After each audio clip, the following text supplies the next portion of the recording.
Hello, Vaishali. Can you hear me?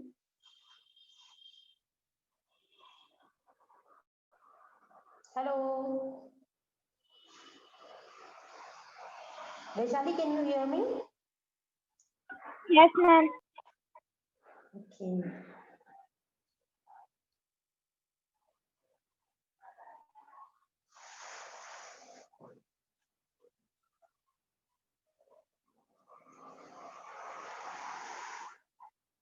Wait for 2 to 3 minutes, then we will start, okay?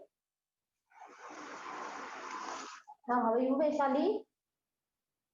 How is Fine. how is your today? Last time attend किया था मेरा lecture?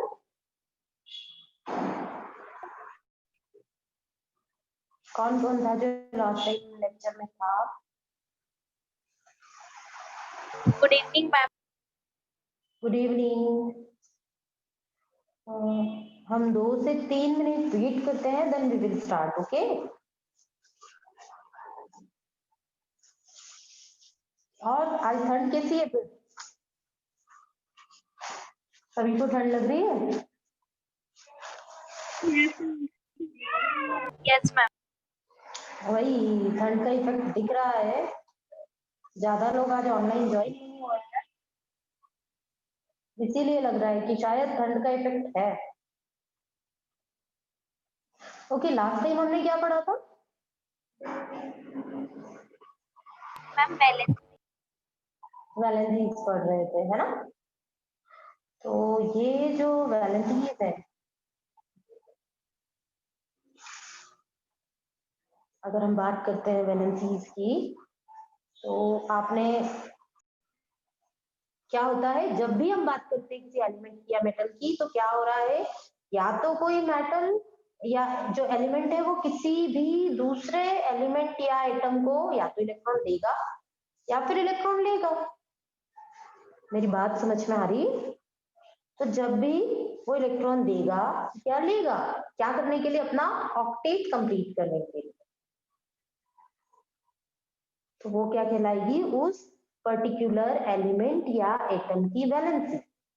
क्या कहलाएगी? उस particular element या atom की valency. ठीक है. अब अगर हम बात करते हैं कि वैलेंसी कैसी होती, तो वैलेंसी दो प्रकार की होती है. या तो कोई एटम जो है वो कैसा बनाएगा? पॉजिटिव आयन या फिर नेगेटिव. वैलेंसी या तो होगी पॉजिटिव या नेगेटिव. अब यहाँ पे याद रखना हमेशा, always be remember this thing, कि जब भी कोई एटम इलेक्ट्रॉन देता है, इलेक्ट्रॉन डोनेट करता है, तो उस पर पॉजिटिव चार्ज आता है. जितने भी वो इलेक्ट्रॉन देता है वो उसकी क्या कहलाएगी? Valency. First thing. Second thing, जितने भी इलेक्ट्रॉन उसने दिए एटम ने, ठीक है, अगर इलेक्ट्रॉन दिए हैं तो वो क्या कहलाएगा? पॉजिटिव जो है चार्ज उस पर आ जाएगा और वो उसकी पॉजिटिव वैलेंसी हो जाएगी. इसी तरह से अगर कोई दे रहा है तो उस इलेक्ट्रॉन को लेने वाला भी तो कोई होगा, है ना? अगर एक दे रहा है और अगर लेनदार ही नहीं है तो वो देगा किसे? एटम. तो यहाँ पर जब कोई एटम किसी दूसरे एटम को क्या दे रहा है? इलेक्ट्रॉन दे रहा है, तो जो इलेक्ट्रॉन ले रहा है उस पर क्या आ जाएगा? Negative charge. क्या आ जाएगा उस पर? Negative charge. क्लियर? अब यहाँ पर इसके बेसिस पे मैंने आपको वैलेंसीज निकालना बताई थी. आपको याद है क्या कि फिर से रिपीट करूं वो चीज?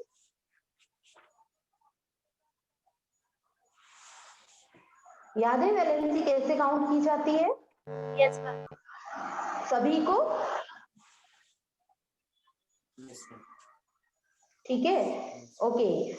मुझे एक और चीज बताइए, NaCl में कौन सा बॉन्ड बनता है? मैंने लास्ट टाइम बताया था, इसलिए मैंने ये क्वेश्चन किया है. NaCl में कौन सा बॉन्ड बनता है और कौन सा एटम है? सोडियम या क्लोराइड? Na या Cl? कौन सा एटम है जिसपे पॉजिटिव वैलेंसी है और कौन सा एटम है जिस पर नेगेटिव वैलेंसी है? इस क्वेश्चन का आंसर दो. मेरी बात क्लियर समझ में आ रही है? मैम Na पर पॉजिटिव आयन है और Cl पे और Cl पर नेगेटिव। नेगेटिव। ठीक है, ओके।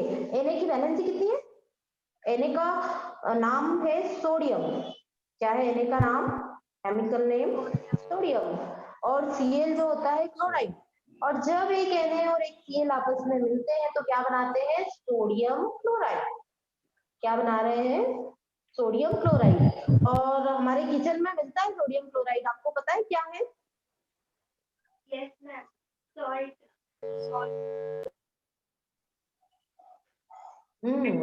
भाई सेम की है। सोडियम क्लोराइड क्या है किचन में, जरा बताओगे? Salt ma'am.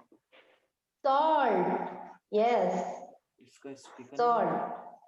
और ये 10 वैलेंसी है। भावेश आपने मैसेज किया है, क्या है 10 वैलेंसी? क्लियर बताएंगे? न्यूट्रल। न्यूट्रल 10 वैलेंसी नहीं है बेटा। 10 जो है न्यूट्रल नहीं है। Na की वैलेंसी, भावेश माइक अनम्यूट करके बात करो, मुझे आपके क्वेश्चन नहीं समझ में आ रहे हैं। मैम Na की वैलेंसी 10 है। नो, सोडियम की वैलेंसी होती है 1। सॉरी मैम, उसका एटॉमिक नंबर है वो। एटॉमिक नंबर होता है 11।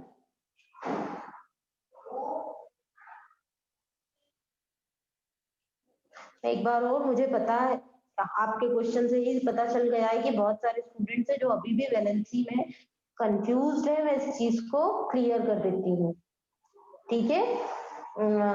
मैं व्हाइट बोर्ड शेयर करूंगी, आप मुझे बताइएगा कि आपको व्हाइट बोर्ड दिख रहा है या नहीं। ठीक है, व्हाइट बोर्ड दिख रहा है? Yes ma'am. ठीक है, स्टार्ट करें। देखो, हमने बात किया कि सोडियम, क्या बात किया? सोडियम। तो देखो, ये जो Na है ये कितना होता है, इसके अंदर कितने इलेक्ट्रॉन्स है? 11। कितने हैं? 11।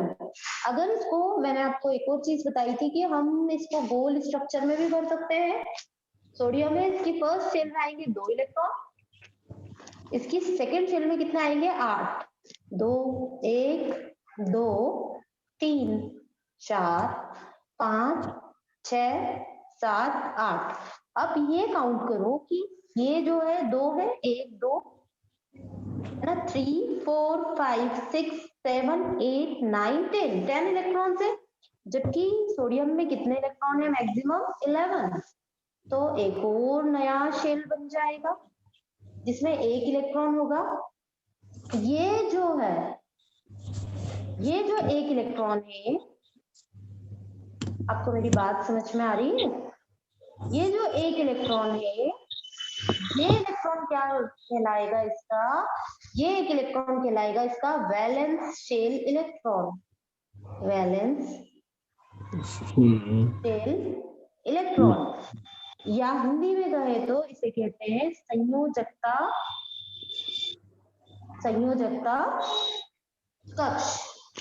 कहेंगे इसे संयोजकता कक्ष या बैलेंस शेल इलेक्ट्रॉन। ठीक है, अब यहाँ पर ये जो सोडियम है इसकी क्या टेंडेंसी है कि मैंने ऑक्टेट रूल में आपको बताया था कि सबसे आउटर मोस्ट शेल में अगर 8 इलेक्ट्रॉन होंगे, कितने इलेक्ट्रॉन होंगे? 8 इलेक्ट्रॉन्स होंगे, तब जाकर क्या होगा? ये कोई भी एटम जो है वो क्या करेगा? स्टेबल होगा या स्थायित्व को प्राप्त करेगा। ठीक है, तो इसकी स्टेबिलिटी के लिए सोडियम के पास ऑप्शन क्या है? या तो ये 1 इलेक्ट्रॉन दे दे किसी को, या फिर 8 इलेक्ट्रॉन जो है 7 इलेक्ट्रॉन्स ले ले, क्योंकि ऑलरेडी 1 इलेक्ट्रॉन इसके पास है, तो इसे कितने इलेक्ट्रॉन्स की और नीड है? 7 इलेक्ट्रॉन्स की। Yes ma'am. इलेक्ट्रॉन दो ऑप्शन है, या तो ये 1 इलेक्ट्रॉन किसी को डोनेट कर दे, या फिर ये 7 इलेक्ट्रॉन्स को बोरो कर ले, उधार ले ले। अब आप मुझे आंसर दो, इस जो सोडियम एटम है इसके लिए कौन सी चीज ज्यादा इजी होगी? 7 इलेक्ट्रॉन्स लेना या 1 इलेक्ट्रॉन डोनेट करना?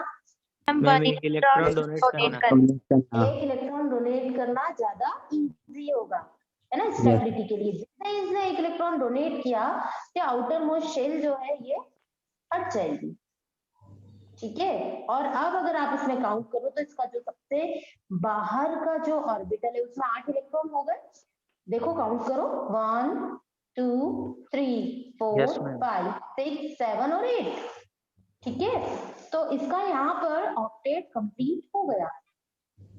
क्या हुआ इसका? ऑक्टेट, ऑक्टेव नहीं है, हाँ, न्यूलेट ये ऑक्टेव नहीं है, ये ऑक्टेट है, अष्टक, हिंदी में इसे कहेंगे अष्टक और इंग्लिश में ऑक्टेट, ठीक है। तो इसका ऑक्टेट कंप्लीट हो गया, ये स्टेबल हो गया। अब ये जो इलेक्ट्रॉन इसने दिया है, अब क्योंकि इसने कितना इलेक्ट्रॉन दिया? 1 इलेक्ट्रॉन, इसलिए इसकी वैलेंसी होगी, ये 1 इलेक्ट्रॉन दे सकता है, इसलिए इसकी वैलेंसी है +1। कितनी है इसकी वैलेंसी? +1, ठीक है। अब दूसरा अगर हम एग्जांपल देखें यहीं पर,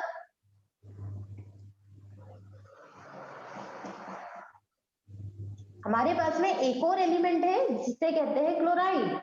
एक एटम है जिसका नाम है Cl या क्लोराइड, ठीक है। Cl जो होता है 17, इसे भी फीलिंग करें, देखो 1 2 3 4 5 6 7 8 9 10, 8 इलेक्ट्रॉन है बाहर, इसलिए नई शेल आ जाएगी 11 12 13 14 15 16 17। अब यहाँ पे पहले तो हमें ये काउंट करना है कि आउटर मोस्ट शेल में कितने इलेक्ट्रॉन है, तो आप देखो 1 2 3 4 5 6 7। इसे ऑक्टेट कंप्लीट करने के लिए 8 इलेक्ट्रॉन्स या ऑक्टेट कंप्लीट करने के लिए कितने इलेक्ट्रॉन्स की जरूरत है? 1। तो ये क्या करेगा? ये एक इलेक्ट्रॉन को ले लेगा, तो ये किससे लेगा? इस सोडियम से, ठीक है। ये जो सोडियम के आउटर मोस्ट शेल में जो 1 इलेक्ट्रॉन था उसे इसने क्या करा? गेन कर लिया, ठीक है। जैसे ही इसने गेन किया तो यहाँ पर एक बॉन्ड बन गया। ये जो बॉन्ड था, ये जो बॉन्ड बना है, यहाँ पर क्या हुआ? जैसे ही इसने 1 इलेक्ट्रॉन गेन किया तो क्या हुआ? यहाँ पर एक बॉन्ड बन गया, ठीक है। और ये जो बॉन्ड बना है, इस बॉन्ड का नाम है इलेक्ट्रोवैलेंट बॉन्ड। क्या हुआ? Electrovalent bond. इसे हिंदी में कहते हैं विद्युत संयोजी बंध। क्या कहेंगे? विद्युत संयोजी बंध या इलेक्ट्रोवैलेंट बॉन्ड। क्योंकि सोडियम ने 1 इलेक्ट्रॉन दिया था, इसलिए इस पर जो चार्ज आया वो आया +1, और क्लोराइड ने 1 इलेक्ट्रॉन गेन किया है, इसलिए इस पर चार्ज आ गया -1। क्योंकि लास्ट टाइम मैंने आपको बताया था कि जब भी हम किसी से कुछ उधार लेते हैं तो हमारे अंदर एक नेगेटिव फीलिंग आती है कि अरे हमने उधार लिया है, अब हमें उधार चुकाना पड़ेगा। तो इसलिए जब भी किसी से कुछ चीज ली जा रही है, इलेक्ट्रॉन, यहाँ पे एटम के केस में भी वही है कि इसने इलेक्ट्रॉन लिया, इसलिए इसके ऊपर हो गया -4। जबकि अगर हम किसी को कुछ चीज देते हैं तो हमें बहुत खुशी होती है, वो पॉजिटिव फीलिंग है, इसलिए ये हो गया positive charge. Clear? Yes ma'am. Okay, चलो अब मैं एक एटम दे रही हूँ, आप लोग बताइए कि इसकी वैलेंसी कितनी होगी, ठीक है? बताओगे? Are you ready? Yes ma'am. ठीक है, चलो बताना। ऑक्सीजन होता है 8, इसकी वैलेंसी निकालो। एल्यूमिनियम जो है 13 है, इसकी वैलेंसी निकालो, फटाफट निकालना, ठीक है। कैल्शियम 20, इसकी वैलेंसी निकाल के बताओ मुझे। नाइट्रोजन 7 की वैलेंसी, कार्बन 6 की वैलेंसी, फटाफट निकाल के बताओ। मैंने सभी के इलेक्ट्रॉन्स आपको बता दिए हैं कि ऑक्सीजन में 8 इलेक्ट्रॉन है, एल्यूमिनियम में 13 है, कैल्शियम में 20, नाइट्रोजन में 7 और कार्बन में 6। इन सभी की वैलेंसी देखते हैं कौन फास्ट निकाल सकता है।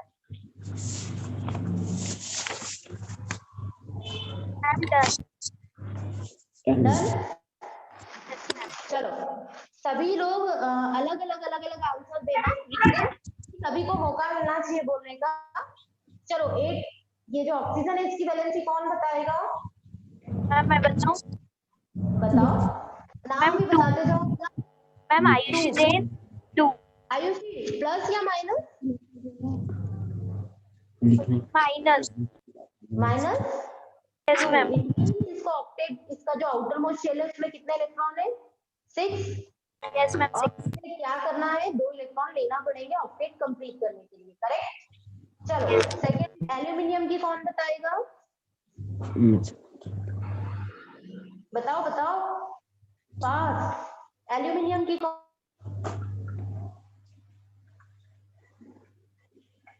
एल्यूमिनियम के में कितनी वैलेंसी है, कौन बताएगा?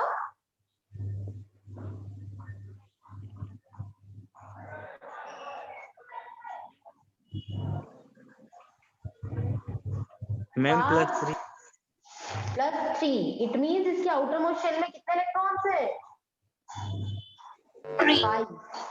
5 इलेक्ट्रॉन्स है, इसलिए इसे 3 इलेक्ट्रॉन्स की और नीड है ऑक्टेट कंप्लीट करने के लिए, ठीक है? क्या करना है इससे? आउटर मोस्ट शेल में कितने इलेक्ट्रॉन है, यही है क्या कि कुछ और है? ना मैम 3 है। इलेक्ट्रॉन्स आउटर मोस्ट शेल में 3 इलेक्ट्रॉन्स है, वो कितने इलेक्ट्रॉन डोनेट कर सकता है aluminium atom? 3. That's why it is +3, ठीक है? चलो कैल्शियम की बताओ। मैम 2। Yes ma'am. कैल्शियम कितना है? मैम +2। +2। चलो नाइट्रोजन बताओ। गाना बज रहा है, ये बंद कर दो प्लीज, म्यूट कर लो अपना हम माइक। 5। चलो 5। Ma'am, -3. नाइट्रोजन की कितनी वैलेंसी है? Ma'am, -3. नाइट्रोजन प्लस और माइनस दोनों वैलेंसी दिखाता है, इसलिए हम इसको +-3 कर ले। +- दोनों। Yes ma'am. ठीक है, sometime it shows plus, sometime it shows minus, इसलिए हमने इसको कर लिया। सिर्फ 3 लिख लो, प्लस माइनस भी छोड़ो, ठीक है?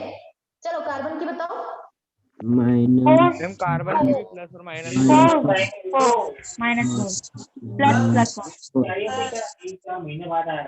कितनी होगी? +4।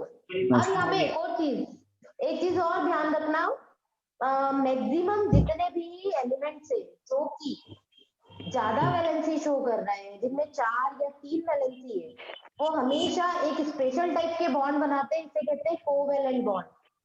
क्या कहते हैं? कोवेलेंट कोवेलेंट बॉन्ड को हिंदी में कहते हैं, क्या कहते हैं, किसी को पता है? कोवेलेंट बॉन्ड को हिंदी में क्या कहते हैं? एनीवन? आप में से कोई हिंदी मीडियम का है अभी हमारे बीच?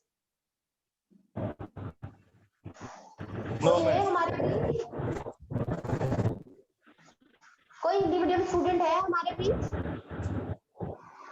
मैम अब वॉइस में इश्यूज बहुत ज्यादा हो रहे हैं। ठीक है, आप लोग म्यूट करिए, मैं बताती हूँ। इसे कोवेलेंट बॉन्ड को कहते हैं सहसंयोजक बंध। क्या कहते हैं? सहसंयोजक बंध, ठीक है, या कोवेलेंट बॉन्ड। क्लियर? अब ये कैसे होते हैं ये भी मैं आपको थोड़ा सा क्लियर कर देती हूँ। इसको मैं रब कर दूं, सभी ने नोट डाउन कर लिया? Yes, मैं ma'am. आपको ना एनसीईआरटी की जो बुक है उसमें से ना पढ़ा के मैं इसके जो एग्जांपल्स है वो पढ़ा रही हूँ, क्योंकि जब आप ये सारी चीजें आपको जब माइंड में आ जाएंगी, आप चीजें समझ लगेंगे ना, तो ऑटोमेटिक आप यूं ही सॉल्व कर लेंगे, आपको बहुत ज्यादा डीप में नहीं जाना पड़ेगा, ठीक है? ना ही आपको किसी चीज को रटना पड़ेगा, जिसे हम जनरल लैंग्वेज में कहते हैं रट्टाफिकेशन। सुना है रट्टाफिकेशन वर्ड? कभी सुना No, है ma'am. वर्ड? नहीं सुना है ना? रटने को स्टूडेंट लाइफ में रटने का जो प्रोसेस होता है उसे एक वर्ड है रट्टाफिकेशन, मतलब किसी चीज को भी रटना। इंग्लिश वर्ड है ये, किसी डिक्शनरी में नहीं है, बोलचाल की भाषा में यूज किया जाता है कि अगर आपको कोई चीज याद ही नहीं हो रही है, कॉन्सेप्ट ही नहीं समझ में आ रहे, तो आपको क्या करना पड़ेगा? समझ में नहीं आ रहा है कॉन्सेप्ट, तो आपको क्या करना पड़ेगा? सिर्फ रटना पड़ेगा। और एक और चीज है, आपको एक चीज और पता होगी कि जब भी हम कोई चीज रटते हैं, क्या करते हैं? जब भी कोई चीज रटते हैं उसको दिमाग पे बार बार प्रेशर डाल के रटने की कोशिश करते हैं, याद करने की कोशिश करते हैं, तो उस कंडीशन में क्या होता है? अगर कोई हमें बीच में जरा सा भी एक वर्ड भी बोलेगा हम भूल जाएंगे। होता है ऐसा कि नहीं? Yes ma'am. होता है ना? कि हमने क्या किया, हमने रट्टाफिकेशन लगा दिया, हमने चीजों को रटने की कोशिश। तो जब भी आप चीजों को रटने की कोशिश करोगे, बी रिमेम्बर, कोई भी बीच में आके कुछ भी बोलेगा भूल जाओगे। लेकिन अगर आपने जहां रटना है, थोड़ी बहुत चीजें लर्न करना रहती है, लेकिन बहुत सारे, अगर साइंस की बात करते हैं तो यहाँ कॉन्सेप्ट है। अगर आपको एक बार कॉन्सेप्ट याद हो गया तो आपके लिए सारा साइंस बहुत आसान हो जाएगा। जैसे मैंने आपको एक ट्रिक बताया था, याद है? एलिमेंट्स याद किए थे हमने, एस ब्लॉक पी ब्लॉक के, और उसमें भी मैंने आपको एटॉमिक नंबर निकालना बताया था, ट्रिक याद है? Yes ma'am. है ना? अगर वो ट्रिक नहीं याद हुई तो आपको सारे एलिमेंट्स का क्या करना पड़ेगा, एटॉमिक नंबर रटना पड़ेगा। और अगर आप जरा सा भी भूले तो गए, वो चीज गलत हो जाएगी। जैसे अभी भावेश ने हमें बताया था कि सोडियम होता है 10, मैंने कहा नहीं 11। तो अगर आप रटोगे तो फिर आपको बोलना पड़ेगा कि 10 है ना। लेकिन अगर आपने क्या किया, वो ट्रिक अप्लाई कर ली, तो आपको कुछ भी रटना नहीं पड़ेगा। खाली और वाली की बात है नहीं है, मारने की तो है ही नहीं। प्लीज प्लीज प्लीज आप अपने माइक को माइक म्यूट कर लीजिए, प्लीज माइक को म्यूट कर लो। अच्छा, अब ये जो है इलेक्ट्रोवैलेंट समझ में आया, हम कोवैलेंट बॉन्ड की बात करते हैं, ठीक है? आगे बढ़े। Yes ma'am. एक एग्जांपल और भी आप ले सकते हो, एक या दो एग्जांपल। जैसे और मैं एक एग्जांपल और आपको लेके बताती हूँ इलेक्ट्रोवैलेंट बॉन्ड का। यहाँ पर आप लोग मेरे साथ में उसको बिल्कुल करिएगा। हमारे पास में एक एलिमेंट और है, KCl, ठीक है? क्या है? KCl। या फिर हम एक और एलिमेंट ले सकते हैं, हमारे पास में जो एलिमेंट है वो क्या है? KCl, ठीक? या हमारे पास एक और एलिमेंट है,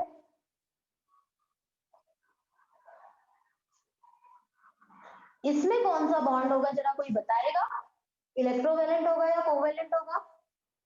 फटाफट निकाल के बताओ।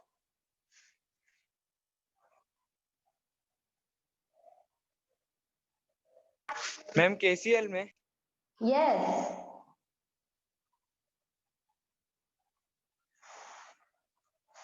KCl में कौन सा बॉन्ड होगा?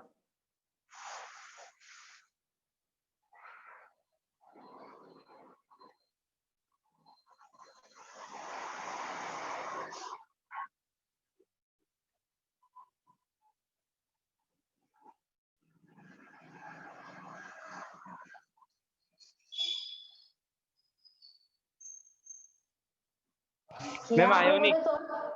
आयोनिक बॉन्ड होगा, है ना? कौन सा बॉन्ड होगा? आयोनिक। इसे एक और नाम मैंने अभी बताया था, आयोनिक के अलावा इलेक्ट्रोवैलेंट, इलेक्ट्रोवैलेंट या covalent. No. Ma'am covalent bond इनसे अलग है। यस, कोवैलेंट बॉन्ड इससे अलग है, क्योंकि आयोनिक या इलेक्ट्रोवैलेंट बॉन्ड में क्या होता है, हमेशा इस कॉन्सेप्ट को लिख लो। हमेशा आयोनिक या कोवैलेंट बॉन्ड होगा तो उसमें क्या होगा, एक इलेक्ट्रॉन क्या होगा, डोनर, जो इलेक्ट्रॉन देगा, दाता, इलेक्ट्रॉन दाता या डोनर, क्लियर? और एक होगा इलेक्ट्रॉन एक्सेप्टर, ठीक यस है? मैम। या ग्राही, ठीक है? एक क्या करेगा, हमेशा जब भी इलेक्ट्रोवैलेंट या आयोनिक बॉन्ड बनेगा, बी रिमेंबर ऑलवेज कि हमेशा एक इलेक्ट्रॉन देने वाला होगा और एक इलेक्ट्रॉन लेने वाला, ठीक है? जबकि अब हम बात करते हैं सेकंड बॉन्डिंग की, सेकंड टाइप ऑफ बॉन्डिंग, जिसे हम कोवैलेंट बॉन्डिंग या सहसंयोजक बंध का बनना करें। क्या कहेंगे? Covalent bond. मेरी राइटिंग तुम लोगों को समझ में आ रही है ना? Yes ma'am. क्योंकि मैं मोबाइल स्क्रीन पर लिख रही हूँ, ठीक है? इसीलिए मैंने आपसे पूछा। या सह संयोजक बंध। देखो, हमेशा याद रखना, अगर कहीं पे बात आती है को, या सह, कहीं पर भी अगर ये दो शब्द दिखे, को या सह, तो इससे याद रखना एक दूसरे का हेल्पर या सहायक है ना, या पार्टनरशिप। जब भी को की बात आती है, को वर्ड हो या सह वर्ड हो, तो हमेशा याद रखना यहाँ पर हम बात कर रहे हैं पार्टनरशिप, ठीक है, या सहभागिता की, या किसी भी चीज को क्या करने की, एक दूसरे के साथ शेयर करने की। क्या करने की? शेयर करने की। क्या बात आती है? जब भी हम बात करते हैं कहीं पर अगर हमें को वर्ड दिखे या सह वर्ड दिखे, तो हमारे दिमाग में डायरेक्ट एक चीज आनी चाहिए कि यहाँ पे पार्टनरशिप की बात हो रही है, या यहाँ पे किसी भी चीज को बांटने की बात हो रही है, सहभागिता या शेयर करने की बात हो रही है। Clear? Clear? Yes ma'am. Chemistry हमारी लाइफ से बहुत सारी जगह पर जुड़ी हुई है। अब हम इसमें भी एग्जांपल लेते हैं, जैसे हमारे पास में एक एटम है, एक मॉलिक्यूल है, उस मॉलिक्यूल को हमने कहा कि हमारे ठीक है HCl। क्या है? HCl। अब इस HCl मॉलिक्यूल की अगर हम बात करते हैं, तो जो हाइड्रोजन होता है उसमें एक ही इलेक्ट्रॉन, ठीक है, हाइड्रोजन में कितना इलेक्ट्रॉन है? एक इलेक्ट्रॉन है। जबकि इस Cl में कितने हैं? Cl की बात करें तो इसमें कितने इलेक्ट्रॉन है? 17। नो, Cl में 17। मैम उसके लास्ट शेल में 4 बचेंगे। अरे लास्ट शेल में नहीं, अभी तो पूरी बात तो सुनो, फिर आगे बढ़ते हैं ना। ये हाइड्रोजन है, इसमें एक ही इलेक्ट्रॉन है आउटर मोस्ट शेल में, हमेशा याद रखना। फर्स्ट शेल में मैक्सिमम सिर्फ 2 इलेक्ट्रॉन होते हैं, ठीक है, यहाँ पे। और Cl में आउटर मोस्ट शेल में 7 इलेक्ट्रॉन होते हैं, ना कि 4। कितने इलेक्ट्रॉन्स होते हैं? 7। देखो इसको करो, है ना, देखो 7 इलेक्ट्रॉन है। पहले शेल में तो 2 इलेक्ट्रॉन है, दूसरी शेल में 1 2 3 4 5 6 7 8 हो गए 10। फिर 7 इलेक्ट्रॉन्स बचे हैं, 1 2 3 4 5 6 7, ठीक है। और ये जो है ये क्या हो गया? ये है क्लोराइड, ये Cl है, और ये है हाइड्रोजन। अब एक चीज ध्यान से देखो, ये हाइड्रोजन जो है अगर इस Cl को पूरी तरह से इलेक्ट्रॉन दे देगा ना, तो ये हाइड्रोजन खत्म हो जाएगा, एग्जिस्टेंस इसका खत्म हो जाएगा। इसलिए ये हाइड्रोजन कभी भी Cl को पूरी तरह से इलेक्ट्रॉन नहीं देगा, क्योंकि एक इलेक्ट्रॉन है, मतलब इसका ये आधा भरा हुआ है। तो ये क्या चाहेगा कि मैं एक इलेक्ट्रॉन अगर मुझे कहीं से मिल जाए, हाइड्रोजन कहेगा कि एक इलेक्ट्रॉन मुझे कहीं से मिल जाए तो मैं स्टेबल हो जाऊंगा, मेरा स्टेट क्या होगा? कंप्लीट हो जाएगा, ठीक है। वैसे ही अगर हम बात करें Cl की, Cl को भी कितनी नीड है? एक इलेक्ट्रॉन की। अब इन्हें एक मॉलिक्यूल बनाना है किसका? HCl का। तो ये दोनों क्या करेंगे? आपस में साझेदारी करेंगे। क्या करेंगे? साझेदारी। और जो बॉन्ड बनाएंगे, ये बॉन्ड बनेगा कोवेलेंट बॉन्ड। क्या बनेगा? Covalent bond. अब देखो यहाँ पे एक चीज काउंट करना और मुझे बताना, अगर हम यहाँ पर इन इलेक्ट्रॉन्स को काउंट करें, देखो 1 2 3 4 5 6 7 और 8, क्लोराइड का ऑक्टेट कंप्लीट हुआ कि नहीं? ये इसी की शेल में आ गया इलेक्ट्रॉन, ठीक है, क्लियर। वैसे ही अगर हम दूसरी बात करें, सेकेंड थिंग, यहाँ पर हाइड्रोजन की बात करें, किसकी बात करें? हाइड्रोजन की। तो हाइड्रोजन के पास एक ही इलेक्ट्रॉन था और इसकी साझेदारी हुई इस दूसरे इलेक्ट्रॉन से, तो इसका भी स्टेबिलिटी हो गई, दोनों एक दूसरे से सेटिस्फाइड हो गए। अब यहाँ पर ये जो बॉन्ड बना है, इस बॉन्ड पे इस हाइड्रोजन और क्लोराइड का, इन इलेक्ट्रॉन्स पे, दोनों इलेक्ट्रॉन्स पे इन हाइड्रोजन और क्लोराइड का पूरा पूरा अधिकार होगा, ठीक है। मेरी बात क्लियर समझ में आ रही है? मतलब यहाँ पर क्या हुआ? ऐसा नहीं हुआ कि एक ने इलेक्ट्रॉन दे दिया और दूसरे ने ले लिया है, ऐसा यहाँ पर नहीं हुआ है। यहाँ पर क्या हुई है? शेयरिंग हुई है इलेक्ट्रॉन की। ये इलेक्ट्रॉन की क्या हुई है? इन्होंने इलेक्ट्रॉन को क्या किया है? साझा किया है, साझेदारी की है। यहाँ क्या हुआ? इलेक्ट्रॉन की शेयरिंग हुई है। तो शेयरिंग होने में जो इलेक्ट्रॉन बना, जो बंध बना, उसे कहा कोवेलेंट बॉन्ड। मेरी बात क्लियर समझ में आई? Yes. Yes ma'am. ये कॉन्सेप्ट समझ में आया? यहाँ पर ना ही कोई डोनर है, ना ही कोई डोनर है और ना ही कोई एक्सेप्टर है। दोनों क्या है? इक्वल है। दोनों ने जो इलेक्ट्रॉन शेयर किए हैं उस पर दोनों ही एटम्स का इक्वल राइट है। समझ में आ रहा है? यस ये क्लोराइड है, इसका भी ऑक्टेट इस इलेक्ट्रॉन से कंप्लीट हो रहा है। क्लियर? और ये हाइड्रोजन है, इस इलेक्ट्रॉन को यूज करके ये भी स्टेबल हो रहा है, अपना सेटिस्फेक्शन शो कर रहा है। क्लियर हुई बात? Yes ma'am. और इस तरह से जो बॉन्ड बन रहा है ये हो गया कोवेलेंट बॉन्ड। ये आपने 9th में भी पढ़ा होगा कॉन्सेप्ट। Yes ma'am. याद आ गया सभी को?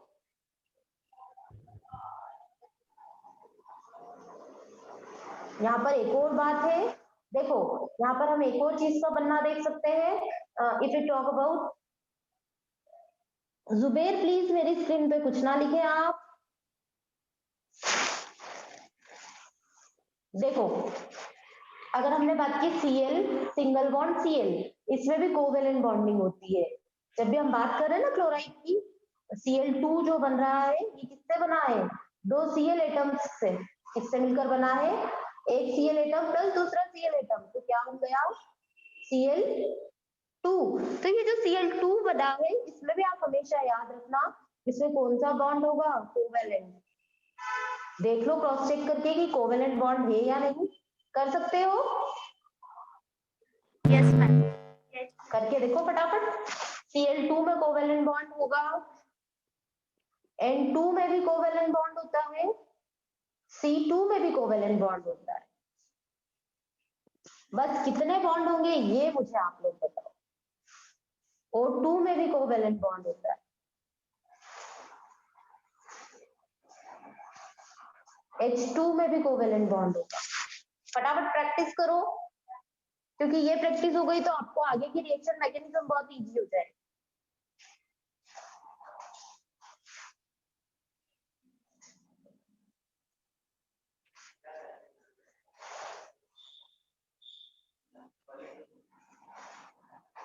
एग्जाम्पल ले,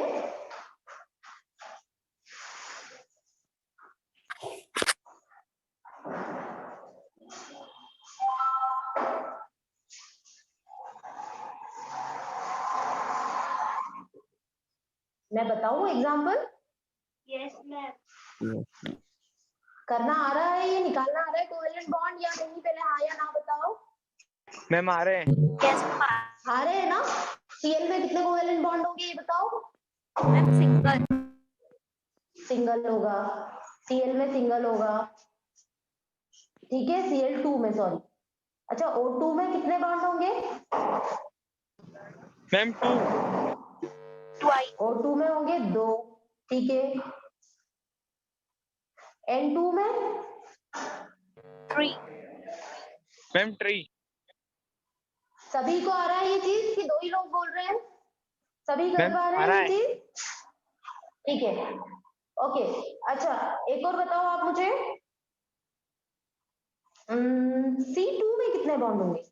मैम 4। फिर से बता दो, सोच लो। 4 C2 में कितने कोवेलेंट बॉन्ड होंगे? 2 2 2 2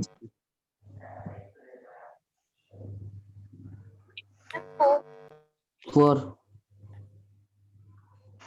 पहली बात तो याद रखना कोवेलेंट बॉन्ड सिर्फ 3 टाइप के होते हैं,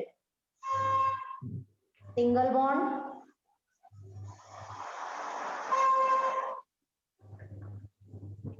या एकल बंध, दूसरा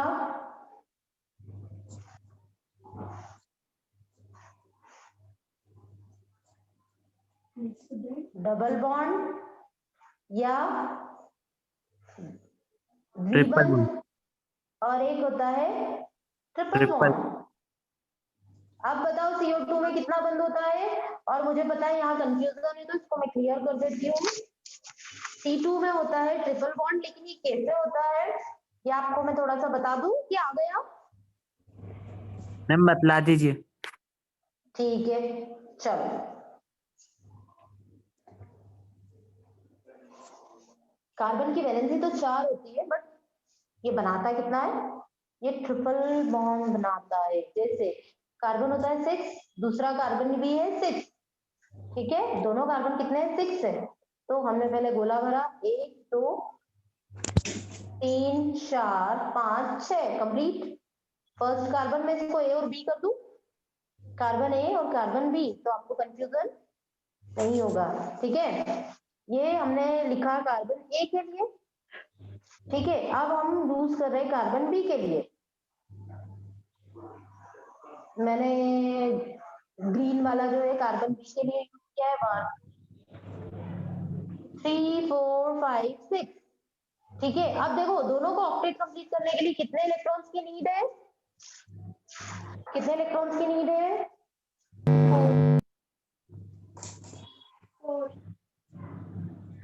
2 और सोच लो,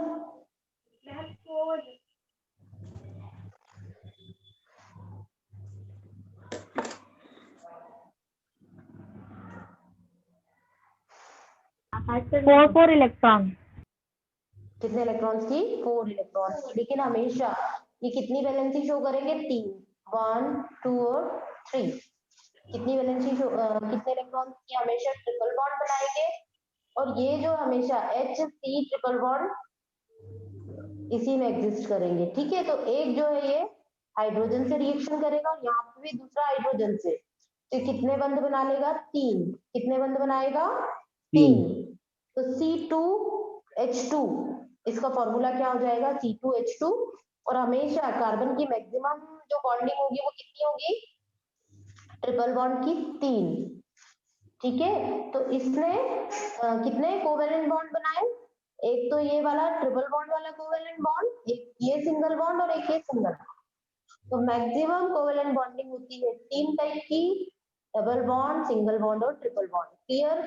अब मैं आपको एक पीडीएफ शेयर कर रही हूँ और उसी से मैं थोड़ा सा इसको मैंने टेट्रा बॉन्ड भी होता है ना, टेट्रा बॉन्ड नहीं होता है बेटे, टेट्रा बॉन्डिंग नहीं होती है। हाँ बोलो, वो बेक बॉन्डिंग होती है। वो टेट्रा बॉन्डिंग जो आप बात कर रहे हो बेक बॉन्डिंग में होता है, वो कौन से हायर क्लास में आएगा। और एक होता है कोऑर्डिनेशन बॉन्ड, यस मैम, होता है कोऑर्डिनेशन बॉन्ड। वो जो बॉन्ड होता है ना कोऑर्डिनेशन वाला, उसको आप क्लियर बॉन्ड नहीं कह सकते हो। जैसे हमने इलेक्ट्रोवैलेंट या कोवेलेंट बॉन्ड की बात की, वैसे ना होके उसमें जो यहाँ पर क्या हो रहा है, कोवेलेंट बॉन्ड या इलेक्ट्रोवैलेंट बॉन्ड में सिंगल सिंगल इलेक्ट्रॉन्स जो है इंटरेक्ट कर रहे हैं। लेकिन जब भी हम बात करते हैं कोवेलेंट बॉन्डिंग की, तो वहां पर इलेक्ट्रॉन पेयर जो होते हैं वो जो है इंटरेक्ट करते हैं। आप लोगों ने पढ़ा है कि आपके अभी शायद सिलेबस में नहीं है, तो मैं उस लेवल पे नहीं जा रही हूँ, ठीक है। यहाँ पर जो है जब आप प्योर केमिस्ट्री पढ़ेंगे, अभी जो आप केमिस्ट्री पढ़ रहे हैं वो बेसिक केमिस्ट्री पढ़ रहे हैं। जब आप प्योर केमिस्ट्री पढ़ेंगे, जब आपको एक और चीज पता चलेगी कि एक और स्पेशल टाइप का बॉन्ड होता है जिसे हम कहते हैं कोऑर्डिनेट बॉन्ड या उपसहसंयोजी बंध। यस मैम, ठीक है, तो उस उपसहसंयोजी बंध को मैं अभी नहीं पढ़ाऊंगी। रीजन, क्योंकि अगर मैं प्योर केमिस्ट्री पढ़ाने लगी तो एक तो ये है कि आपका जो लेवल है अभी 10th लेवल का है, तो 10th स्टैंडर्ड का ही पढ़ाना है। दूसरी चीज आपका सिलेबस ही कंप्लीट नहीं होगा, क्लियर। यस मैम, आप हायर क्लास में जाएंगे ना 11th 12th में, और अगर आपको पढ़ने की इच्छा हो तो बताइएगा, मैं आपके लेक्चर दूंगी, आपको बता दूंगी वो चीज। Yes ma'am. अभी हम लोग जो है ना, आपको एक पीडीएफ जो है आपका एनसीईआरटी का, उसे शेयर करके थोड़ा शॉर्टकट में आपको पढ़ाती हूँ, चलेगा ना।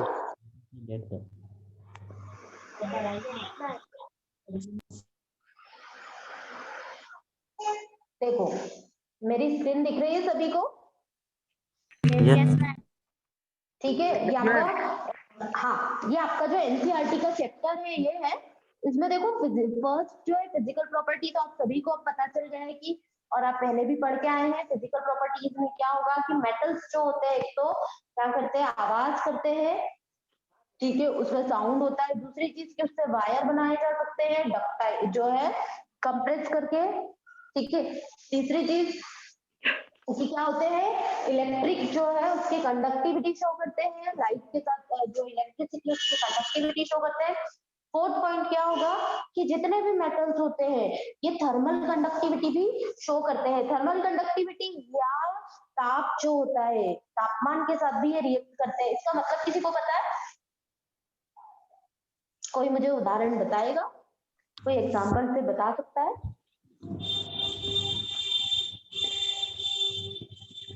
थर्मल कंडक्टिविटी भी शो करता है मेटल, इसका मतलब क्या है? और एक इलेक्ट्रो कंडक्टिविटी शो करता है, इसका मतलब क्या है? आपके इसमें कुछ एक्सपेरिमेंट्स है, कोई बता सकता हो तो बता दो जल्दी से, नहीं तो मैं ही थोड़ा सा बता देती हूँ। मैम आप बता। मैम आप ठीक है। बता दो। देखो, सबसे पहली बात है, अगर हम थर्मल कंडक्टिविटी की बात करते हैं तो आप लोग खुद भी एक्सपेरिमेंट करके देख सकते हो, लेकिन बी केयरफुल। अगर आपने किसी लोहे की छड़ को या लोहे का अगर कोई सरिया लिया या लोहे का कोई रॉड लिया, ठीक है, और उसको अगर आप गर्म करते हो तो एक जो उसका सिरा है, एक कॉर्नर है, उसको अगर आप गर्म करते हो थोड़ी देर पकड़े रहोगे तो आपको फीलिंग होगी कि आप उस एक पर्टिकुलर कॉर्नर को आग के अंदर या फायर में दिखा रहे हैं, उसमें रख रहे हैं, लेकिन वो जो पूरी छड़ है वो धीरे धीरे पूरी छड़ गर्म हो जाएगी। होता है ऐसा? Yes ma'am. यस मैम होता है। इसका मतलब क्या हुआ कि ये जो रॉड है, मेटल है, उसने क्या करा, हीट को एब्जॉर्ब किया और एक सिरे से एक कॉर्नर से दूसरे कॉर्नर तक वो हीट जो है वो ट्रांसफर हो गई। तो ये क्या प्रूफ कर रहा है कि मेटल जो है वो क्या होता है, थर्मली कंडक्टिविटी शो करता है, तापमान जो है उसका उस पे इफेक्ट होता है, क्रिया होती है। जबकि अगर आप नॉन मेटल की बात करें या लकड़ी की बात करें तो लकड़ी को अगर आप जलाओगे ना तो पता है क्या होगा, पूरी तरह से वो राख बन जाएगी, ऐश में कन्वर्ट हो जाएगी। लेकिन मेटल के केस में ऐसा नहीं होगा, वो थर्मल कंडक्टिविटी शो करेगी। ठीक है। सेकेंड थिंग कि जो मेटल है वो इलेक्ट्रिक कंडक्टिविटी भी शो करता है। इलेक्ट्रिक कंडक्टिविटी कैसे शो कर रहा है, इसका कोई एग्जांपल बताएगा क्या? बहुत बार हम लोग घर में भी एक्सपेरिमेंट करते रहते हैं। एनीवन, थोड़ा सा दिमाग लगाओ।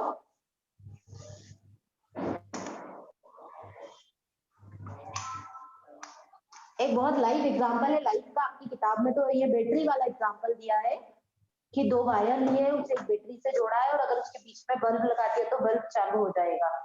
Yes ma'am. ठीक है।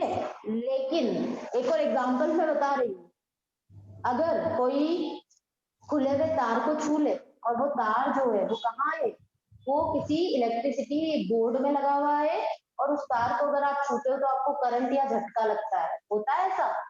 Yes ma'am. झटका लगता है, क्यों? क्योंकि उस तार के अंदर से करंट निकल के आपकी बॉडी में जा रहा है। जो ह्यूमन बीइंग है वो भी इलेक्ट्रिक कंडक्टिविटी शो करते हैं, लेकिन वो जो है अगर आपने वहीं पर उस तार की जगह पर कोई लकड़ी को पकड़ रखा है तो आपको करंट नहीं लगेगा। होता है ऐसा? यस मैम होता है। अगर स्विच गलती से वहां पे लकड़ी है और अगर आपने लकड़ी की रॉड को पकड़ रखा तो आपको करंट नहीं लगेगा। लेकिन अगर वहां पर उस स्विच के पास कोई मेटल की रॉड गलती से टच है और अगर आपने उस मेटल को पकड़ लिया तो आपको करंट लगेगा। होता है ऐसा? ऐसा क्यों हो रहा है? क्योंकि मेटल जो है उसमें से इलेक्ट्रिसिटी, जो इलेक्ट्रॉन्स है वो फ्लो होंगे, इलेक्ट्रिसिटी फ्लो होगी। ठीक है। तो यहाँ पर भी ये प्रूफ कर रहा है कि इलेक्ट्रिसिटी का भी कंडक्टर है, विद्युत का सुचालक है। मेटल क्या होते हैं? विद्युत के सुचालक होते हैं। जबकि नॉन मेटल्स जो है वो कंडक्टिविटी शो नहीं कर रहे, इसीलिए लकड़ी और प्लास्टिक जो है ना, लकड़ी से भी करंट नहीं लगता है। और दूसरी चीज, इसीलिए मेटल्स के ऊपर प्लास्टिक का वायर जो होता है उसमें प्लास्टिक का कवर रहता है ना। Yes ma'am. जो तार रहते हैं उसमें प्लास्टिक चढ़ा रहता है, सभी ने देखा है, वेल नोन है। ठीक है। Yes ma'am. इसके बाद में है कि what happen when metals are burned in air. क्या होगा जब मेटल हवा के साथ में जलाया जाए? तो हमेशा याद रखना, जब भी मेटल जो है हवा के साथ में जलाया जाता है तो एक तो फ्लेम निकलती है, दूसरी चीज कि जब भी कोई मेटल ऑक्सीजन के साथ रिएक्ट करता है तो बनता है मेटल ऑक्साइड। क्या बनता है? Metal oxide. जब भी कोई मेटल ऑक्सीजन के साथ रिएक्ट करेगा तो हमेशा याद रखना क्या बनेगा? Metal oxide. जैसे यहाँ पे एक एग्जांपल है कॉपर का, दिख रहा है आपको example? Yes ma'am. Yes, ma'am.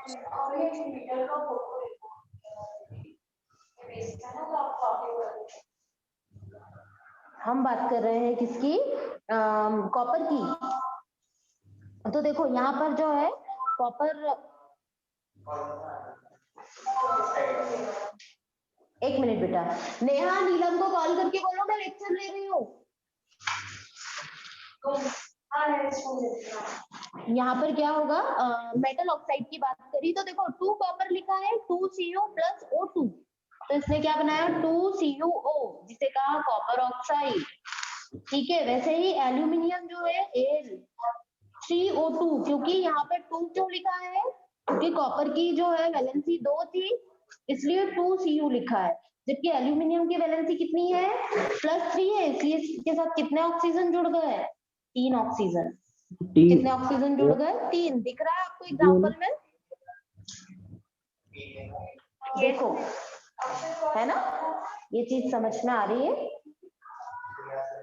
यहाँ पर देखो Al+3, 3 ऑक्सीजन ने रिएक्ट किया, यहाँ 2 ने रिएक्ट किया, बिकॉज कॉपर जो है यहाँ पे क्या कर रहा है? +2 वैलेंसी शो कर रहा है, और एल्यूमिनियम ने कितनी की? +3 वैलेंसी शो की। ठीक है, क्लियर? इसके बाद में हम बात करते हैं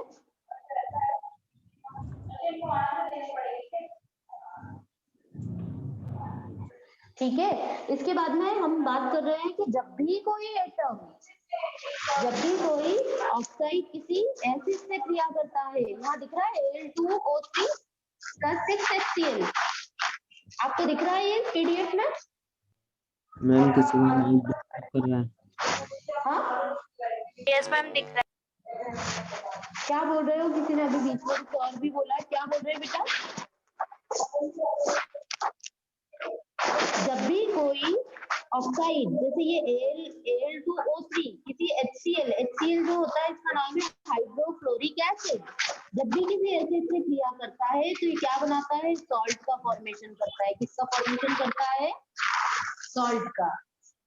ठीक है, एल्यूमिनियम क्लोराइड ये एक सॉल्ट है। जब भी कोई ऑक्साइड किससे रिएक्ट कर रहा है? किसी एसिड से। मैम। हाँ बोलो। मैम किसी का माइक डिस्टर्ब कर रहा है। बेटा माइक ऑफ कर दो, सभी लोग अपने माइक म्यूट कर लो। अगर आपको कोई क्वेश्चन पूछना हो तो प्लीज पूछिएगा। ठीक है, देखो जब भी मेटल ऑक्सीजन से क्रिया करता है तो क्या बनाता है? सबसे पहले लिख लेना मेटल ऑक्साइड।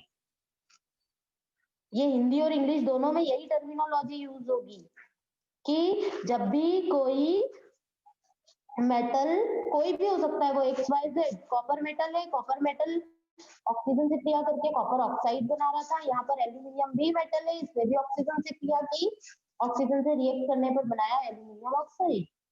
सिर्फ इनकी वैलेंसी अलग अलग होगी इनके अकॉर्डिंग। ठीक है, सेकेंड थिंग, जब भी कोई ऑक्साइड जैसे एल्यूमिनियम ऑक्साइड किसी भी एसिड से क्रिया करता है जो कि है HCl, तो ये क्या बनाएगा? सॉल्ट।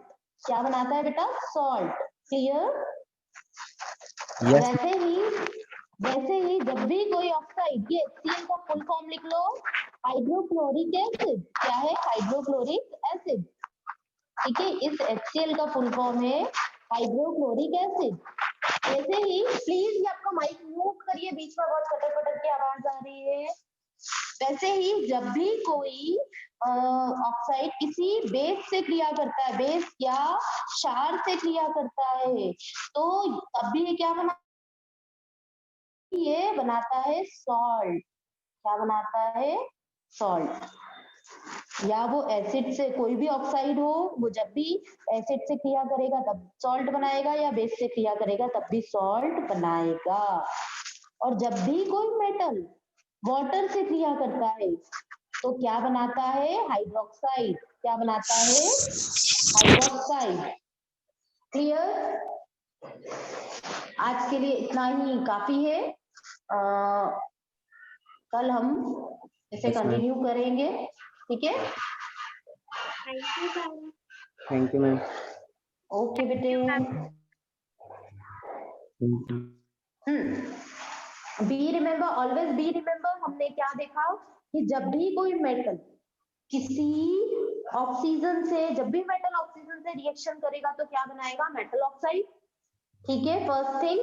सेकेंड थिंग, जब भी कोई मेटल ऑक्साइड किसी एसिड या अम्ल से क्रिया करता है तो क्या बनाएगा? सॉल्ट या लवण, ठीक है, और पानी निकल जाएगा, H2O वाटर मॉलिक्यूल निकल जाएगा। वैसे ही जब भी कोई मेटल ऑक्साइड किसी बेस या क्षार से रिएक्शन करता है, जैसे हमने एसिड की बात की, HCl, बेस या क्षार हो गया NaOH, जब भी NaOH या क्षार से रिएक्शन की तो जो बना वो क्या बना? सॉल्ट या लवण, और वाटर मॉलिक्यूल बाहर निकल गया। और जब भी रिमेम्बर, जब भी कोई मेटल ऑक्साइड वाटर मॉलिक्यूल से क्रिया करता है, जब भी क्या करता है? वाटर मॉलिक्यूल से कोई मेटल ऑक्साइड क्रिया करता है, रिएक्ट करता है, तो बी रिमेम्बर ऑलवेज क्या बनेगा?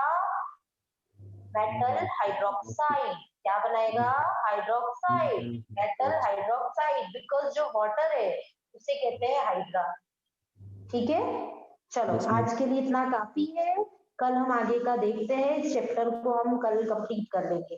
जितना आज मैंने बताया, अगर आप इसकी प्रैक्टिस करते हो तो आपको पूरा चैप्टर आगे से लेकर पीछे तक समझ में आ जाएगा, क्योंकि Yes. मैंने सबसे पहले आपको इसके की कॉन्सेप्ट समझाए। Yes, और ma'am. अगर आपको कहीं पर भी जो भी मैं पढ़ा रही हूँ कुछ समझ में ना आए तो आप मुझसे डायरेक्ट पूछ सकते हैं। कल अब आप अपने क्वेश्चंस निकाल के रखिएगा, ठीक है? Yes ma'am. मैम इसके बाद अपन कौन सा चैप्टर पढ़ेंगे? वो मैं बताती हूँ, कल बताती हूँ, ठीक है? Yes ma'am. चलिए, okay, have a nice day, good night, God bless you all, bye, good Bye. Night. Okay, कल टाइम पर आइएगा, है ना? Bye bye, good night. Good night ma'am.